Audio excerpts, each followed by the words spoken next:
Ayo, ayo, ayo. Welcome to the Philippines and welcome to my show. I'm Expatlife, farming the Philippines. Expatlife, living in the province. I can't even remember my own damn channel. I'm so handicapped. Hey, welcome to my show. I know I haven't been on for a long time. Been in Cebu doing business, real estate, paperwork, attorneys. Oh, you name it, we've done it. Date night, did Spider-Man movie. Give it like a 4 out of 5. It was pretty good, special effects and whatnot, but just wanted to talk about some stuff I like, some bashes. Like, I got one guy stalking me, Fox Finding Life. I don't have a problem saying his name because he is what he is, a stalker, and he creates problems, and then he gets other tubers to basically he fixes the problem for other tubers. So what he does is he comes in and creates the problem. He tried it with me, and I don't have any problems, you know. Then he said I was cheating on my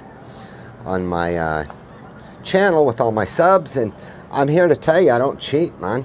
I just used YouTube and Google. So YouTube and Google have been generously pushing me out there, and thank you very much to YouTube and Google. And I'm not monetized, so I don't make any money from it. But like I was speaking up on another channel today, Thriving Expat in the Philippines, I think it is, Michael White. I'm not here for the money. I'm here for the vanilla and the promotion of vanilla, and that's why I'm here. So anybody that knows me knows that I'm a vanilla farmer, and I'm trying to promote vanilla in the Philippines. It's not about he said, she said, who said, you're cheating, blah, blah, blah, starting rumors, or all the bullshit drama that's, again, going on. And I believe you guys, if you're expat and you're following this video and you're seeing this, don't say shit about other vloggers, man. And certainly don't drink and live, because shit comes out that you wouldn't normally say. So, yeah, I'll drink and live, mates. I'll drink me a bloody Coke right now. Cheerio to the bloody Coke, mates. So, yeah, a lot of shit going on, a lot of failures. I've been seeing a lot of videos, guys going home, basically out of money. Why do we come here? Because our country's ruined. That's all total bullshit. We come here for women. I met my wife in 2018 here. I ended up marrying in 2020. We're celebrating our 7th year anniversary, I believe. Yeah, we come here for relationships. It ain't about beauty, it ain't about beaches, it ain't about... some of it's, you know, it's much more affordable here, but the main thing we Westerners come here for is women. I mean, what say you? Filipino women are beautiful, and they're dedicated, and they're conservative, and they take care of their men. That's just the truth, man. This one vlogger, he's already out of money. He built a house and everything. He'll be gone here in another month. I do believe he's got a partner, and I do believe his child is going to be staying here as well. He may have a local child as well through her, but he'll be going home and providing until he's either can get more secure or whatever. Do want to talk a little bit about money, guys. I've spent about $250,000 here in 7 years, all on my investments and endeavors. I don't have a problem talking about that because I have such an asset list. And I do understand only 40% is mine as a shareholder in the corporation, because all the assets are tied to the corporation, and I'm fine with that, you know. So I'll leave, and my wife will get the majority in my family here, and then my 2 non-blood sons will get my shares in the corporation of the vanilla farm and whatever is on the asset list of the corporation, which is quite substantial. It's probably valued at a lot. We'll just put it that way. I can't really throw numbers out there because I never penciled it out. But yeah, so them 2 non-blood sons. But I'm in family corporations back home in the States, and in the bylaws I can't have. You got to be blood to be in the family corporation. So that's in the USA. So these 2 children of mine, one came from a marriage and the other one came from an affair. So from my first wife. So yeah, they'll be inheriting everything I got here, the 2. And then it's up to Caroline where she wants to give it to the boys, to my boys, but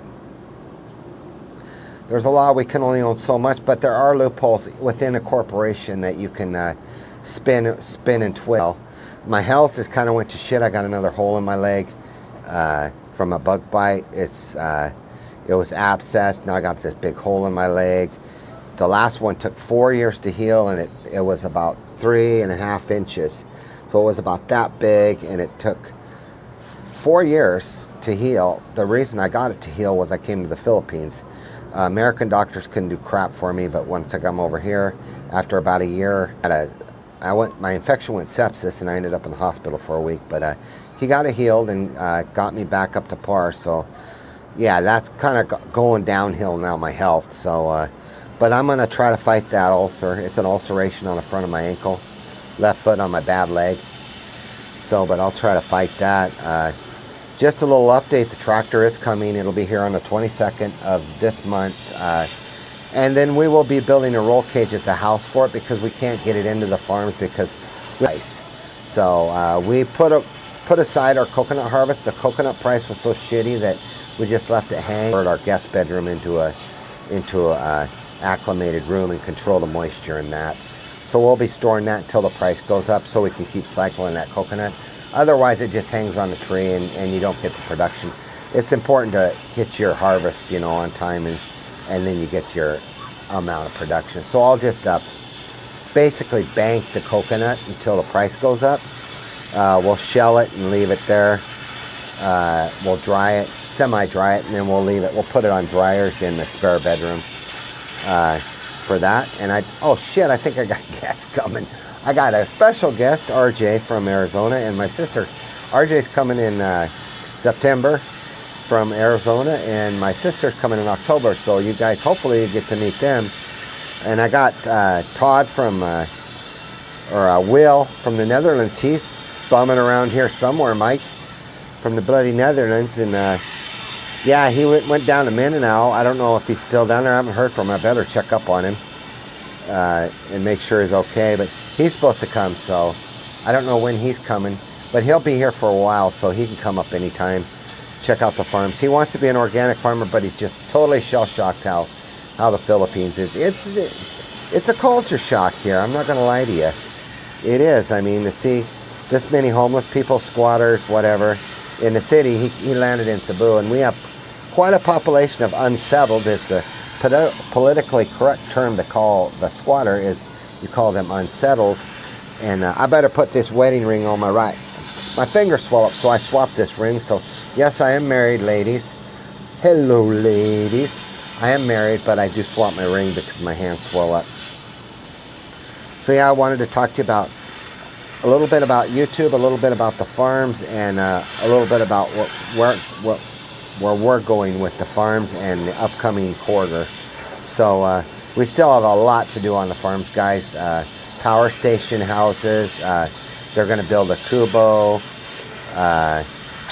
Just a lot to do. More painting of vanilla. I'm still not up to my goal. Sorry for that. That's my kind of mine and my wife's fault. She slow orders where I like to speed up the process.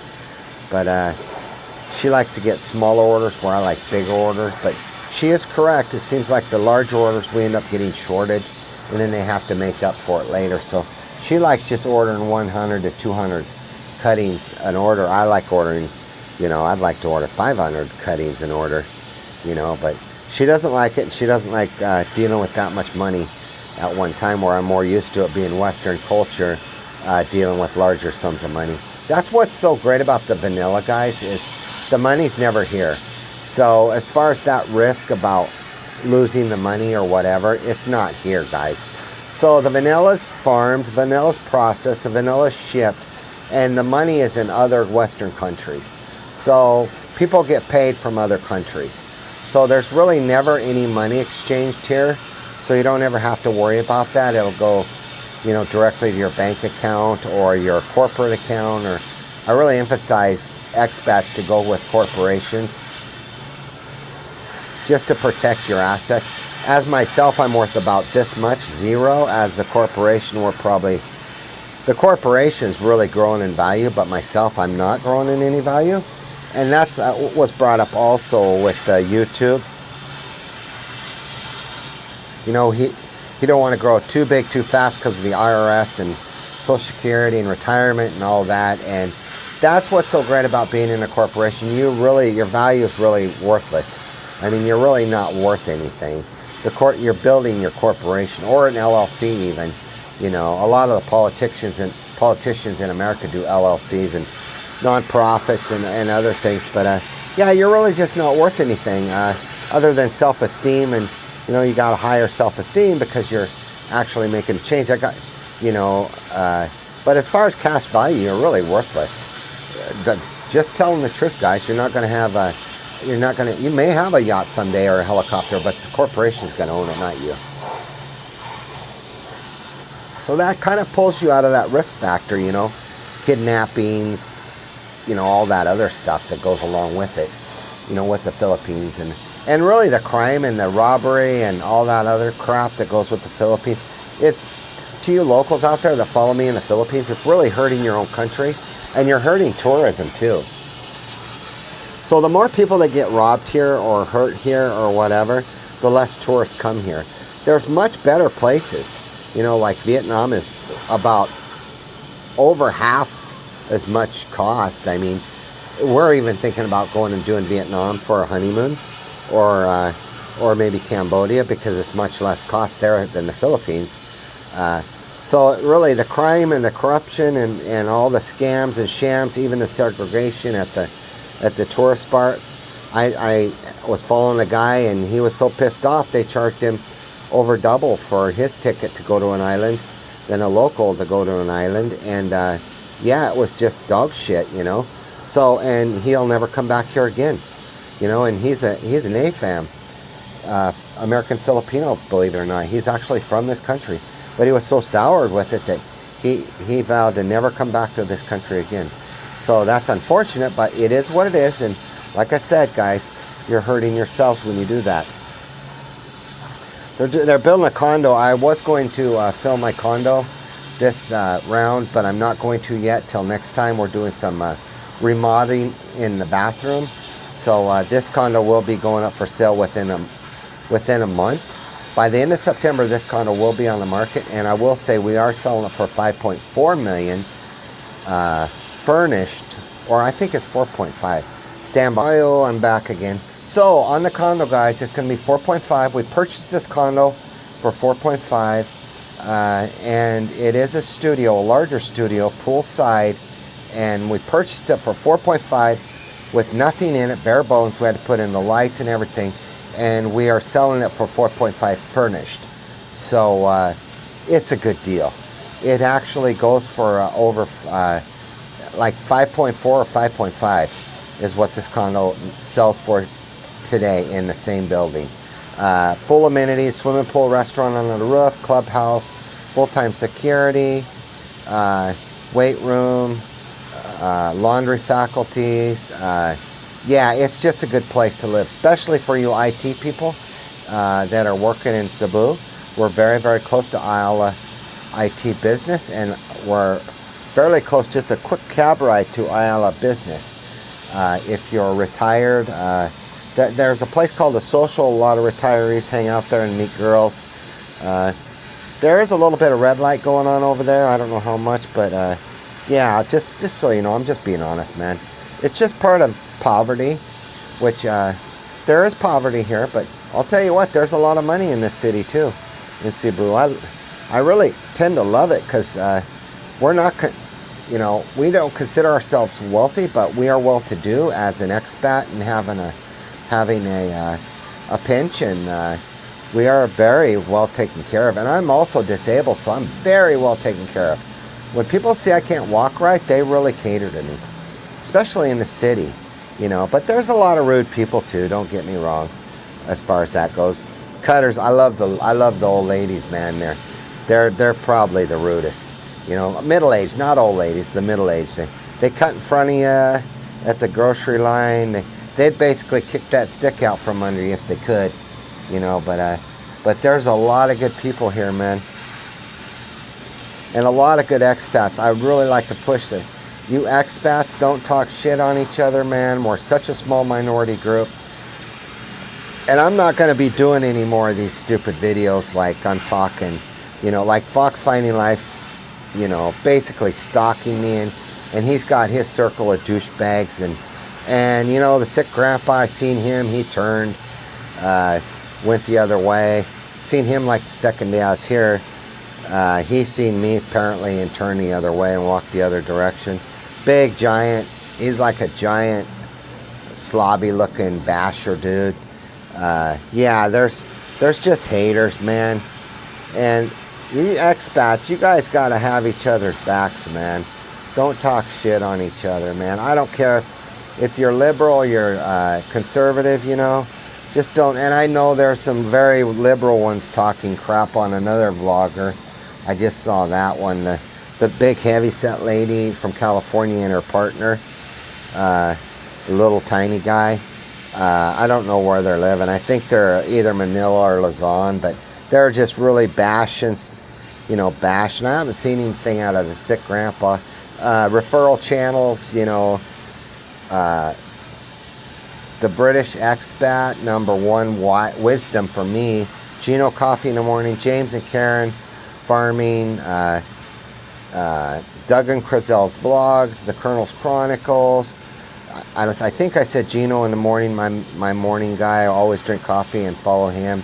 He's cut way back on his vlogs, but Expat, Thriving Expat, I follow him for knowledge in solar. The guy's just a wealth of knowledge with solar. And his fishing videos. He does night fishing videos now, but he's also got an abscess on his leg, so he hasn't been fishing, and I think he's down one mate on his boat, so he can't go fishing. But I would really encourage you guys to pull together and do a lot of videos together, you know, side by side, and just join together, because now you're going to need 8,000 view hours a year to maintain your channel, to maintain monetization, which I'm not. Oh, I am not monetized, and I do have Buy Me a Coffee in a link, and everybody who knows me knows that I have Q&As. And this next one's going to be special, because my wife finally got her sound system here in Cebu, and we will be doing a little bit of karaoke for you, and on the new sound system.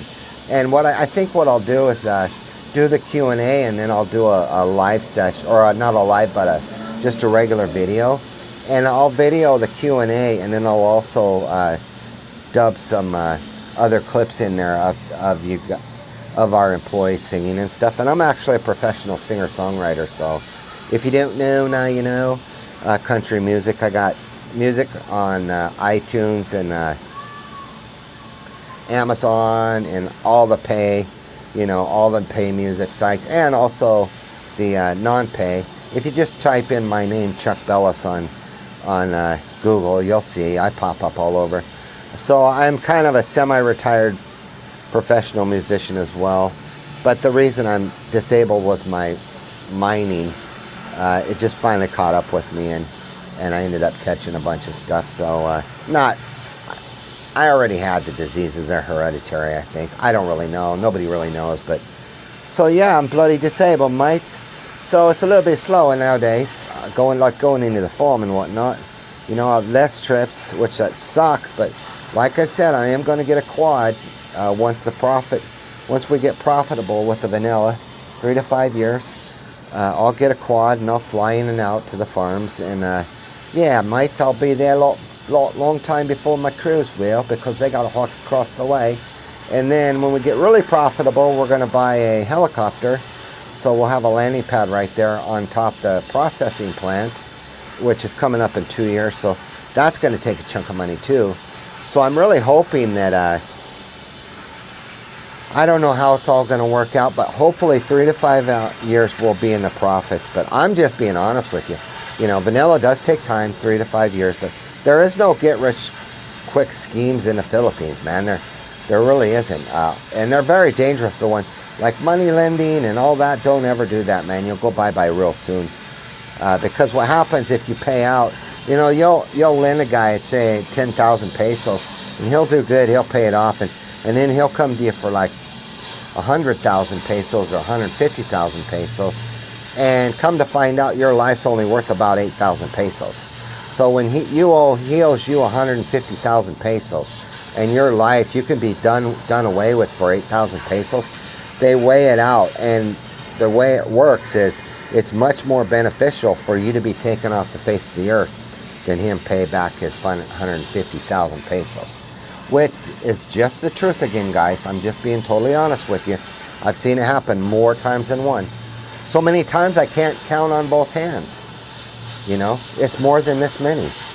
So just stop. Don't do it. Don't ever lend money. If you want to gift money to your family for a house or for something, college, or that's awesome, man. That's totally awesome. Gift your family money, man. Gift your friends money. I mean, you know, don't be shy and gift if that just shows you're a good person, you know. But always keep that guard up and always keep them eyes open in the back of their heads. Everyone I've seen done away with here, locally and expat, foreigner, have let their guard down and they've gotten too comfortable in their own skin. Hey, I know, man, I know. I know when I walk down the road, people are looking at me. I know. I already know this. I know I'm at risk. I know I'm never going to be a local when it comes to even a Filipino, say semi-bad, me being good. If they had they would choose a semi-bad Filipino. That's just the way it is. That's just culture here. Their people are more important than the foreigners, which I don't blame them. So even, you know, where you're considering them a brother, they're still going to choose the local over you. Even if he's lying, he'll be lying out his teeth. But you're going to be done away with before then. So always keep your guard up. Never get too comfortable in your own skin here, mates. So yeah, beautiful night out in Cebu. I guess I can show you that, eh? You want to see this? So this is off my balcony, mates. So this is looking off my balcony. So yeah, that's looking off my balcony, the city. And then we got a big pool down there. That's the pool. And then we got a guardhouse over there. And a guardhouse over there. And if you can see, just beyond that pool, there's going to be a little mini mall there. So you can get your coffee in the morning and whatnot. That was the biggest pitfall with this condo, is they sold you on the amenities, and then when we got in, it didn't have any amenities. So throughout the years, which has only been about 4, I believe, 4 or 5, they've slowly been getting amenities here. Excuse me, sorry. So now we got laundry service, we got a clubhouse for cheap rent, we got full-time security. Yeah, it's a pretty good place to live, man. I mean, we've really enjoyed our week here. We've only been able to come a week because we got so much stuff going on, and we needed to come for legal reasons. So, but yeah, I really enjoyed this week. So much that we're going to just go home for a while and go to some meetings on land transfers and one little dispute that we can probably work through. And I think we're going to turn around and hightail it right back here and work on the condo. You know, we'll do the skim coating and the painting and do the little stuff, you know, that the contractor don't want to do, mates. So yeah, it's going to be a quick flip, you know. I told Caroline, I said, yeah, I could get used to this, you know, coming here once a month. But we've done, you know, we've had this place for 4 years now, going on 5. And good Lord, mate, almost 6, going on 6 bloody years, mate. So yeah, it's I'd like to get rid of this condo just because we only get here like once every 6 months. So it's really not beneficial, guys, to pay the dues and pay the fees and not be living here. It just is not beneficial at all. So I will leave you guys at that. How about that one? So I'll be in, God willing, we'll be in Cebu or in Leyte, God willing. I always say God willing because of the weather and the disasters. God willing, we'll be in Leyte tomorrow, and I will be headed to the farms if my leg closes up enough to go to the farms. And I will vlog you guys from the farms and show you all that the crews have been doing, and talk a little bit more about vanilla. There is a vlogger that wants a full, you know, from nothing to full grown pole with vanilla pinned on video. So I'm going to do an instructional video on the vanilla, you know, and I'm going to do a cost breakdown on the pole, which a lot of it's been spoken of already, but not all at once. Not an all-in price. So I will actually, this time, I will actually share the cost of each cutting and the cost of the rebar. Now this is only on my island, so you could save more money if you get, buy your steel in bulk or whatever. There's little loopholes there. Like if you go buy one bloody say one bloody piece of steel, you're going to pay a lot more, mates. So think about that. Keep that in your head. I always say one hardware, all your business, and they're going to give you a deal. And I'm going to do a cost breakdown on everything. So, but I did want to go out there and say that Fox Finding Life is bashing me, and I'm not promoting him by any means. In fact, if anything, I'm against him. But for him to do that and then be cybercriming me, which he'll never come to the Philippines, I guarantee it. He's already a wanted man here. He don't even know it, but he's a wanted man. Not that he could legally come here anyway, because he'd have to take a bloody boat all the way from New Zealand here, or jump on a oil tank or something and try smuggle himself in here, mates. So we all know how the Coast Guard works here. It works pretty well. So in people trafficking, so he'd never get in here. There's just no way. But in fact, he'd probably never get out of New Zealand or whatever, because he's actually a criminal. So, but I don't. Since YouTube and Google won't do anything about it, I figured I would, and that's why I'm speaking up for him stalking me. And it is actually a cybercrime here, guys. So he's actually breaking laws here, and everything's been recorded and records be taken and whatnot. But buddy, hey mate, I'm just a vanilla farmer. Why you wanna do that? I don't know. But anyway, I just thought I'd stand up for myself on here and whatnot. So and really try to, you expats that are here, I really want to encourage you guys to get along. So love and peace, and we will see you on the next clip, mates.